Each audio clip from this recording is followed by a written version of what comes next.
Anjali ma'am. तो आज हम लोग जो है बीटीएससी एएनएम एंड जीएनएम के वैकेंसी के लिए जो है आज हम लोग जो है आज हमारा जो है क्लास करने वाले हैं। उससे रिलेटेड टॉपिक्स जो भी हैं आज हम लोग जो है पढ़ने वाले हैं।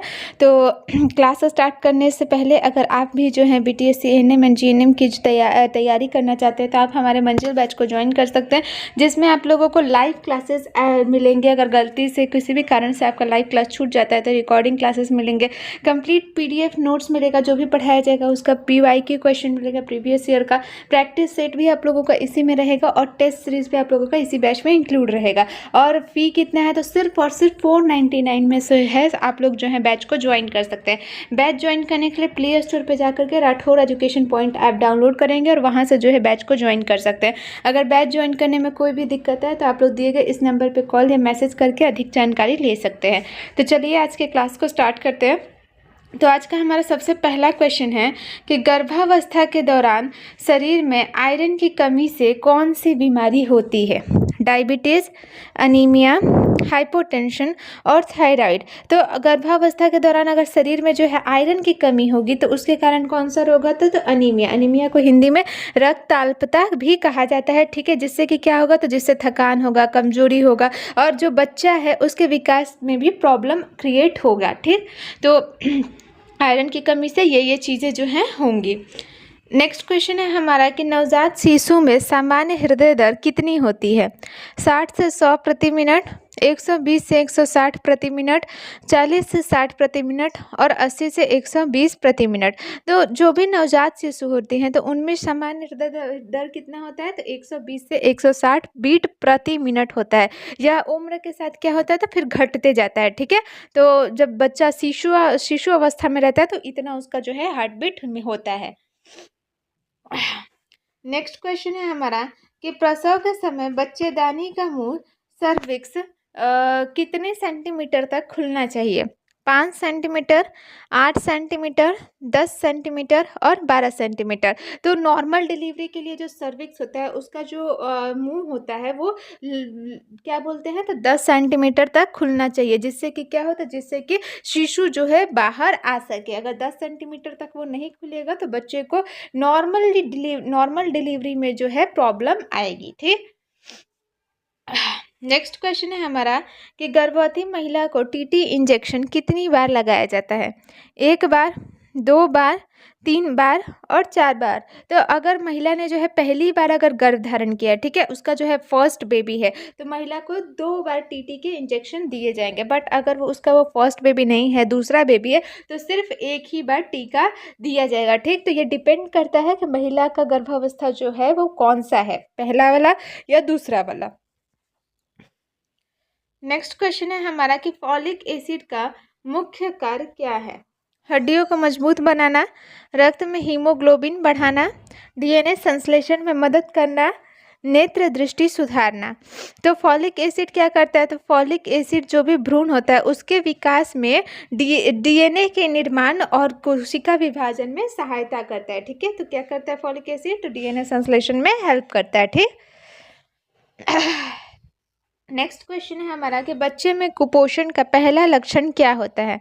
मोटापा, वजन कम होना, बालों का झड़ना और तेज बुखार। तो अगर कोई बच्चा कुपोषण का शिकार है तो उसमें सबसे पहले क्या होगा? तो सबसे पहला वजन कम होगा। उम्र के हिसाब से हमें पता है कि वजन होना चाहिए, बट कुपोषण वाले बच्चों में क्या होगा कि वजन उम्र के हिसाब से कम रहेगा, ठीक। नेक्स्ट क्वेश्चन है हमारा कि WHO के अनुसार शिशु मृत्यु दर को कैसे परिभाषित किया जाता है? 1 वर्ष से कम उम्र के प्रति 1000 जीवित जन्मे बच्चों में मृत्यु दर, 5 वर्ष से कम उम्र के बच्चों की मृत्यु दर, जन्म के समय मृत बच्चों की संख्या, उपरोक्त में से कोई नहीं। तो IMR इन्फेंट मोर्टेलिटी रेट के अनुसार जो है 1 वर्ष से कम उम्र के प्रति 1000 जीवित बच्चों के मृत्यु दर को मापता है, ठीक है, IMR, ठीक है। WHO के अनुसार जो है IMR 1 वर्ष से कम उम्र के प्रति 1000 जीवित बच्चों के मृत्यु दर को मापता है। नेक्स्ट क्वेश्चन है हमारा कि दाई द्वारा प्रसव के समय की जाने वाली प्राथमिक क्रिया क्या होती है? ऑक्सीजन देना, नवजात की नाभि काटना, संक्रमण से बचाव, और टीकाकरण। तो दाई द्वारा प्रसव के समय कौन सी जो है प्राथमिक क्रिया दी जाती है, तो वो है संक्रमण से बचाव। ठीक है, दाई क्या करती है, तो संक्रमण से प्रोटेक्ट करने में हेल्प करती है। तो कैसे, तो वो जो भी खून आता है उसे साफ वाफ करके अच्छे से, तो वो संक्रमण से बचाती है। ठीक, नेक्स्ट क्वेश्चन है हमारा कि नवजात शिशु में पीलिया का मुख्य कारण क्या है। वायरल संक्रमण, उचित बिलिरुबिन स्तर, उच्च बिलिरुबिन स्तर, ब्लड प्रेशर कम होना, शुगर की कमी। तो नवजात शिशु में जो जॉन्डिस है उसका जो मेन कारण होता है वो है कि उच्च बिलिरुबिन स्तर। ठीक है, इसी के कारण जो है पीलिया होता है, जो कि यकृत के अपरिपक्व होने की वजह से होता है। ठीक, नेक्स्ट क्वेश्चन है हमारा कि गर्भधारण के पहले 3 महीनों को क्या कहा जाता है। प्रथम त्रैमासिक, द्वितीय त्रैमासिक, तृतीय त्रैमासिक और प्रसव काल। तो जो गर्भावस्था का पहला 3 महीना होता है उसे हम लोग क्या कहते हैं, तो प्रथम त्रैमासिक कहते हैं, जिसमें कि क्या होता है, तो जिसमें भ्रूण का जो है आधारभूत विकास होता है। ठीक, अब अगला क्वेश्चन है हमारा कि गर्भावस्था के दौरान किधर से कैल्शियम की कमी हो सकती है। माँ की हड्डियों से, रक्त से, शिशु के मस्तिष्क से, रक्त संचार से। तो गर्भावस्था में क्या होता है, तो शिशु का विकास होता है, तो उसके लिए किसकी जरूरत पड़ेगी, तो कैल्शियम की, जिससे कि क्या, जिसे कहाँ से लिया जाएगा, तो माँ के हड्डियों से लिया जाता है। ठीक है, माँ के हड्डियों से कैल्शियम लिया जाता है। अब अगला क्वेश्चन है हमारा कि बच्चों में फूड पॉइजनिंग का कारण क्या हो सकता है। दूषित पानी, अधिक फलों का सेवन, असंतुलित आहार, बासी या सड़े हुए भोजन का सेवन। तो बच्चों में फूड पॉइजनिंग आमतौर पर किसके कारण होता है, तो दूषित या फिर बासी या सड़े हुए भोजन का सेवन करने के कारण जो है बच्चों में फूड पॉइजनिंग आमतौर पर होता है। ठीक, अगला क्वेश्चन है हमारा कि एंटीबॉडी क्या करती है। शरीर में संक्रमण फैलाती है, शरीर की कोशिकाओं को नष्ट करती है, शरीर में संक्रमण से लड़ती है और रक्त में शर्करा को नियंत्रित करती है। तो एंटीबॉडी क्या करती है, तो एंटीबॉडी शरीर में संक्रमण से लड़ने का जो है कार्य करती है, जिससे कि क्या होता है, तो जिससे शरीर को सुरक्षा मिलती है। इसके अंदर जो है क्या बोलते हैं, प्रतिरक्षा की प्रणाली पाया जाता है एंटीबॉडी के अंदर। नेक्स्ट क्वेश्चन है हमारा कि एपिड्यूरल एनेस्थीसिया का क्या कार्य है। रक्त दाब को नियंत्रित करना, मस्तिष्क की नसों को शून्य करना, दर्द को कम करना, शारीरिक संतुलन को बनाए रखना। तो एपिड्यूरल एनेस्थीसिया का क्या काम होता है, तो दर्द को कम करने के लिए जो है एपिड्यूरल एनेस्थीसिया का यूज़ किया जाता है। खासकर इसका यूज़ कब किया जाता है, तो डिलीवरी के दौरान। ठीक है, डिलीवरी के दौरान ये दिया जाता है। अगला क्वेश्चन है हमारा कि डेंगू बुखार का मुख्य कारण क्या है। मच्छर के काटने से, बैक्टीरिया द्वारा संक्रमण से, वायरस द्वारा संक्रमण से और जलवायु परिवर्तन से। तो डेंगू किसके कारण फैलता है, तो डेंगू जो है मच्छर के काटने से फैलता है। कौन से मच्छर के, तो एडिस इजिप्टी मच्छर के कारण काटने से जो है डेंगू फैलता है। अगला क्वेश्चन है हमारा कि शिशु को स्तनपान कराने की सही अवधि क्या है। 3 महीने, 6 महीने, 1 वर्ष और 2 वर्ष। तो WHO के अनुसार शिशु को कितने दिनों तक केवल माँ का ही दूध देना चाहिए, तो वो है 6 महीने। शिशु को 6 महीने तक सिर्फ और सिर्फ जो है माँ का दूध देना चाहिए, उसके ऊपर से कुछ भी नहीं, पानी तक नहीं। अब है हमारा नेक्स्ट क्वेश्चन कि गर्भावस्था के दौरान सबसे अधिक कैलोरी की आवश्यकता कब होती है। पहले 3 महीने में, दूसरे 3 महीने में, तीसरे 3 महीने में और प्रसव के बाद।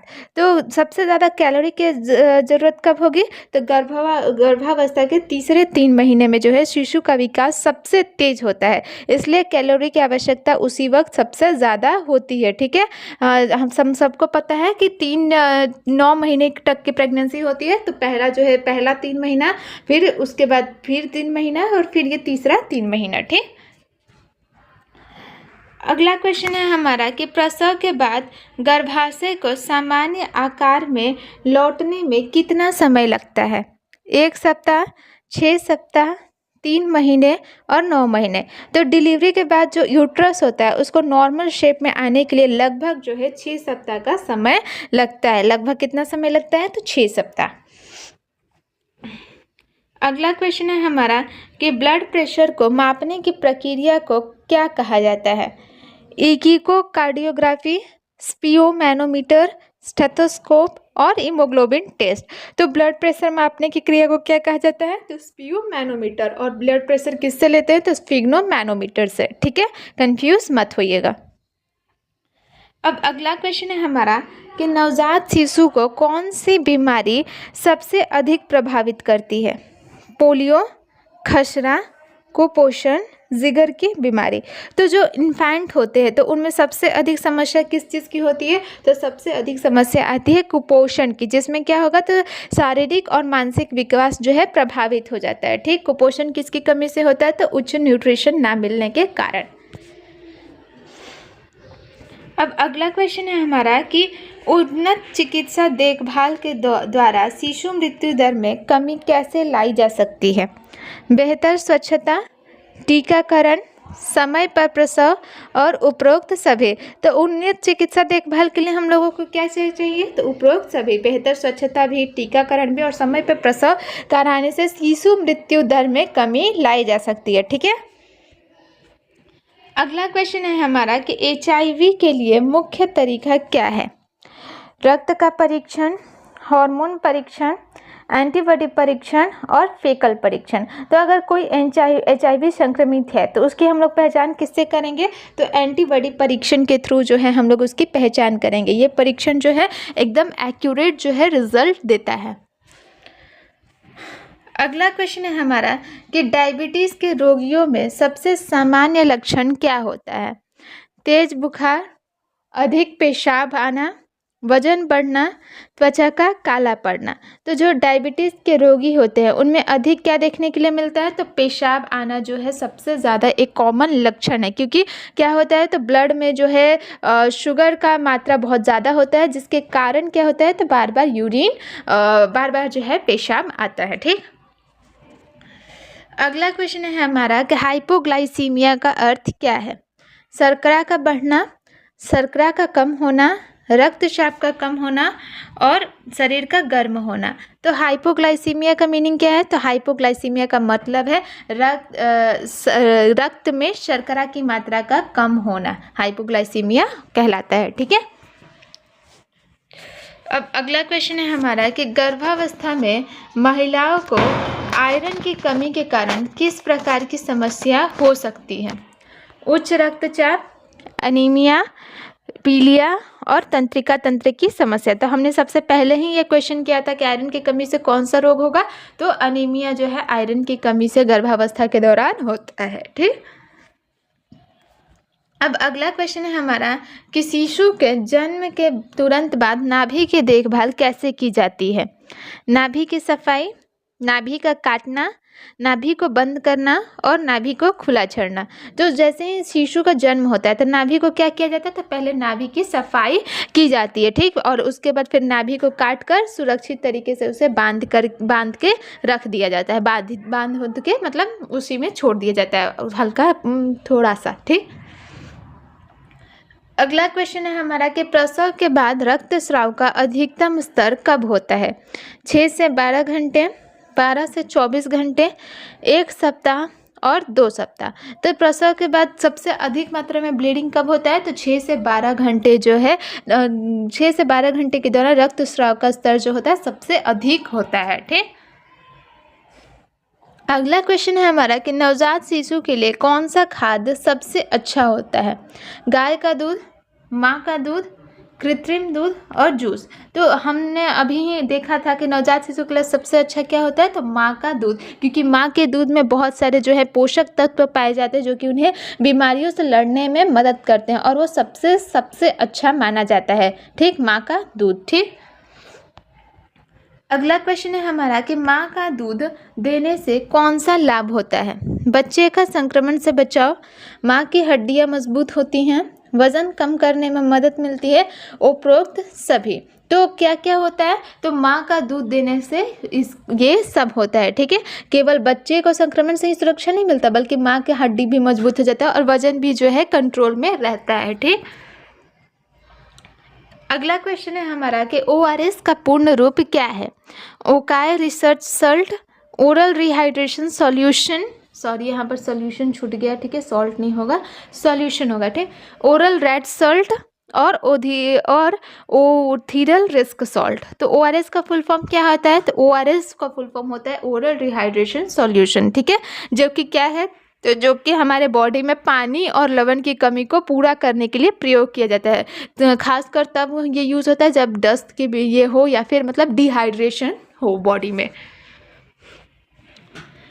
अगला क्वेश्चन है हमारा कि गर्भावस्था के दौरान उबली हुई सब्जियां खाना क्यों आवश्यक है? अधिक पोषण मिलता है, बेहतर स्वाद आता है, बैक्टीरिया से बचाव होता है, पेट में गैस नहीं बनती। तो उबली हुई सब्जियां खाने से क्या होता है? तो गर्भवती महिला को बैक्टीरिया और संक्रमण से जो है बचाव मिलता है उबली हुई सब्जियां खाने से, ठीक। नेक्स्ट क्वेश्चन है हमारा कि गर्भावस्था में हाइपरटेंशन के कारण क्या हो सकता है? बच्चे में शारीरिक विकृति, गर्भपात, प्री एक्लैम्सिया, सभी उपरोक्त। तो क्या क्या हो सकता है अगर मतलब उच्च रक्तचाप हो? तो उपरोक्त सभी, ठीक है। बच्चों में विकृति भी हो सकता है, गर्भपात भी हो सकता है और प्री एक्लैम्सिया जैसी समस्या भी जो है उत्पन्न हो सकती है। नेक्स्ट क्वेश्चन है हमारा कि बच्चों में टेटनस का टीका कब लगवाना चाहिए? जन्म के बाद, 1 महीने के बाद, 1 वर्ष के बाद और 6 महीने के बाद और 1 वर्ष के बाद। तो कब लगवाना चाहिए टेटनस का टीका? तो बच्चों में जन्म के तुरंत बाद जो है टेटनस का पहला टीका लगवाना चाहिए, सबसे पहला टीका, ठीक। अगला क्वेश्चन है हमारा कि टीकाकरण की प्रक्रिया को क्या कहते हैं? इम्यूनिटी, वैक्सीनेशन, रोग प्रतिरोधक क्षमता और एंटीबॉडी निर्माण। तो टीकाकरण को क्या कहा जाता है? तो टीकाकरण को वैक्सीनेशन कहा जाता है, ठीक है। जिससे क्या होता है? तो जिससे शरीर में रोग प्रतिरोधक क्षमता का जो है निर्माण होता है, ठीक। अगला क्वेश्चन देखते हैं। तो हमारा अगला क्वेश्चन है कि रक्तदान करने से शरीर में किस तत्व की कमी होती है? कैल्शियम, आयरन, फॉस्फोरस और जिंक। तो ब्लड डोनेट करने से शरीर में किसकी कमी हो सकती है? तो आयरन की, ठीक है। जिसे पूरा करने के लिए क्या लेना चाहिए हमें? तो आयरन युक्त जो है आहार लेना चाहिए। नेक्स्ट क्वेश्चन है हमारा कि गर्भावस्था के दौरान रक्त परीक्षण क्यों किया जाता है? शारीरिक कमजोरी को मापने के लिए, रक्त समूह का पता लगाने के लिए, संक्रमण का पता लगाने के लिए और उपरोक्त सभी। तो इसका आंसर क्या होगा? तो उपरोक्त सभी, ठीक है। गर्भावस्था के दौरान रक्त परीक्षण इसीलिए किया जाता है ताकि पता चल सके कि महिला के अंदर खून की कमी है नहीं है, शारीरिक स्थिति ठीक है कि नहीं। अगर ज़रूरत पड़े तो रक्त समूह अगर हमें नहीं पता रहेगा तो ज़रूरत के समय हम लोग कैसे जो है महिला को जो है उस समय तुरंत ब्लड अवेलेबल करा सकते हैं। तो इस सब चीज़ों का पता लगाने के लिए हम लोग जो है रक्त परीक्षण करते हैं।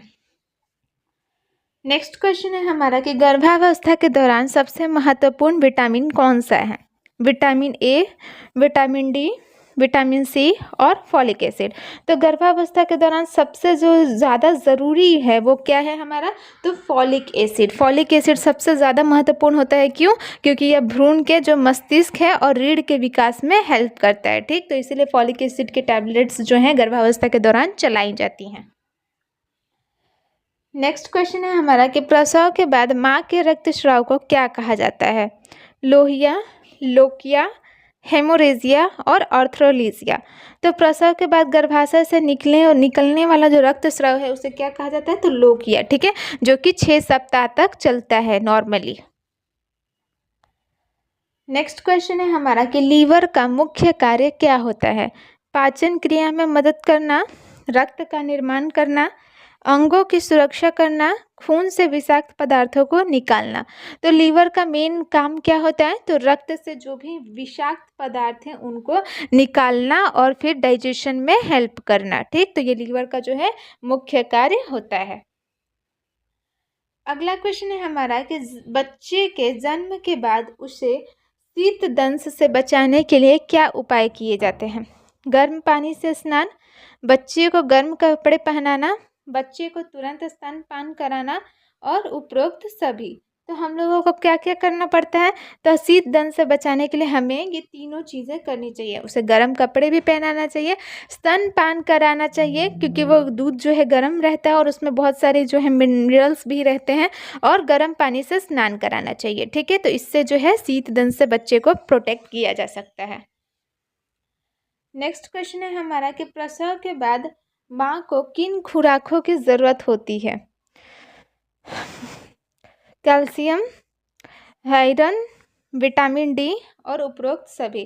तो प्रसव के बाद माँ को किसकी किसकी ज़रूरत होती है, तो उपरोक्त सभी। कैल्शियम की भी ज़रूरत होती है, आयरन की भी ज़रूरत होती है और विटामिन डी की भी आवश्यकता होती है, ताकि उसकी शारीरिक स्थिति जो है मजबूत हो सके, क्योंकि बच्चे के जन्म के बाद उसकी शारीरिक स्थिति कमज़ोर हो जाती है। अगला क्वेश्चन है हमारा कि महिला के मासिक धर्म के दौरान सबसे सामान्य समस्या क्या होती है। ऐंठन और पेट में दर्द, रक्तस्राव में कमी, अनिद्रा और प्यास का अधिक लगना। तो क्या होता है, तो मासिक धर्म के दौरान अधिकांश जो महिलाओं में देखा जाता है वो है पेट में दर्द और ऐंठन। ठीक है, ये सबसे मेन समस्या जो है हर महिला में देखने को मिलती है। ठीक, अगला क्वेश्चन है हमारा कि गर्भवती महिलाओं को ज़्यादा आराम क्यों चाहिए। बच्चे के विकास के लिए, शरीर की अधिक ऊर्जा की आवश्यकता होती है, प्रसव की तैयारी के लिए और उपरोक्त सभी। तो इसका राइट आंसर क्या होगा, तो राइट आंसर होगा हमारा उपरोक्त सभी। गर्भवती महिला को आराम की आवश्यकता होती है ताकि बच्चे का विकास सही तरीके से हो सके और प्रसव के लिए शरीर तैयार रह सके। अब अगला क्वेश्चन है हमारा कि गर्भावस्था के दौरान एनीमिया से बचाव के लिए क्या करना चाहिए। अधिक कैलोरी लेना, आयरन युक्त आहार लेना, अधिक पानी पीना और केवल फलों का सेवन करना। तो एनीमिया का बचाव हम लोग किससे कर सकते हैं, तो आयरन युक्त आहार लेने से, क्योंकि एनीमिया होता क्यों है, तो आयरन की कमी से होता है। ठीक है, तो अगर आयरन युक्त आहार लेंगे तो उससे जो है एनीमिया को प्रिवेंट किया जा सकता है। नेक्स्ट क्वेश्चन है हमारा कि प्री एक्लैम्सिया क्या है।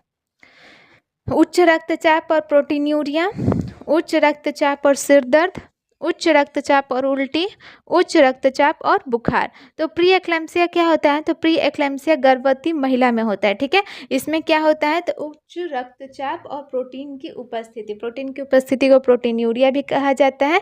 ठीक, जो कि गर्भावस्था के दौरान एक गंभीर समस्या है। ठीक, इसमें क्या होता है, प्रोटीन की उपस्थिति के कारण बहुत सारी जो है प्रॉब्लम्स क्रिएट हो सकती हैं।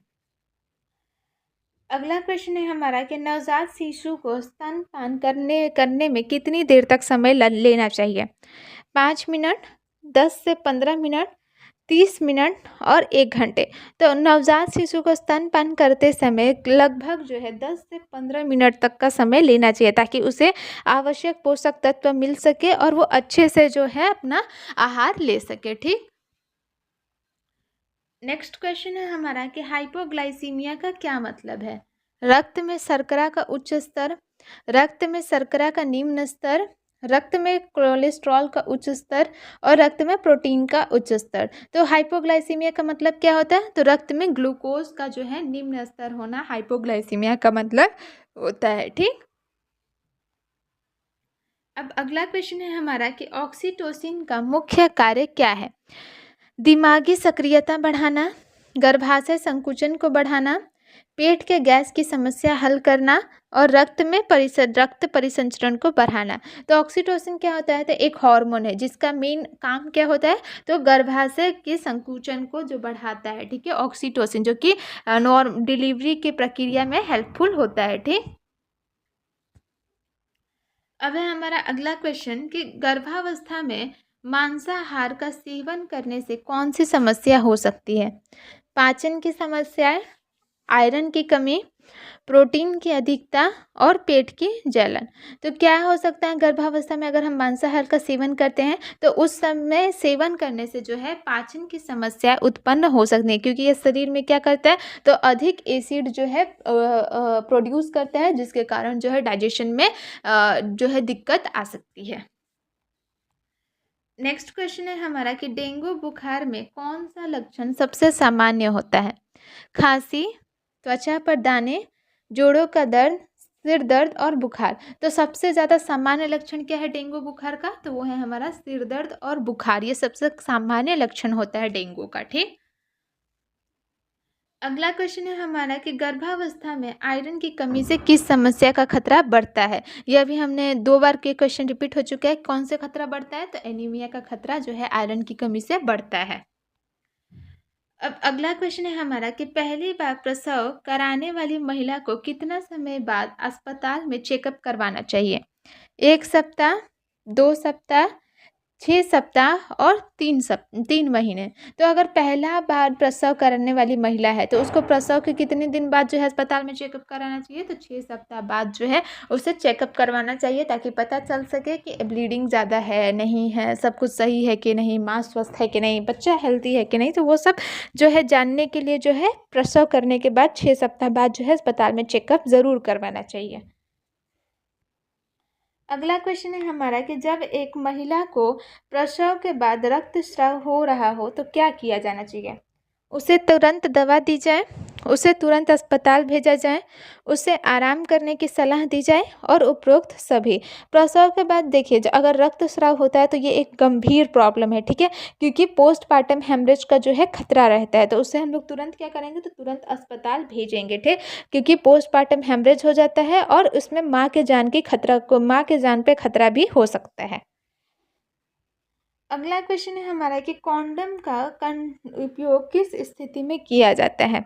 गर्भावस्था से बचाव के लिए, यौन संचारित रोगों से बचाव के लिए, दोनों ए और बी, केवल गर्भावस्था से बचाव के लिए। तो कॉन्डम का यूज़ किस लिए किया जाता है? तो दोनों ए और बी। इससे क्या क्या होता है? तो इससे हम लोग गर्भावस्था को भी प्रिवेंट कर सकते हैं और STD से भी बचाव कर सकते हैं, सेक्सुअली ट्रांसमिटेड डिजीज से।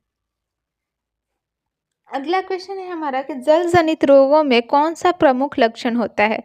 बुखार, दस्त और उल्टी, सिर दर्द, खांसी।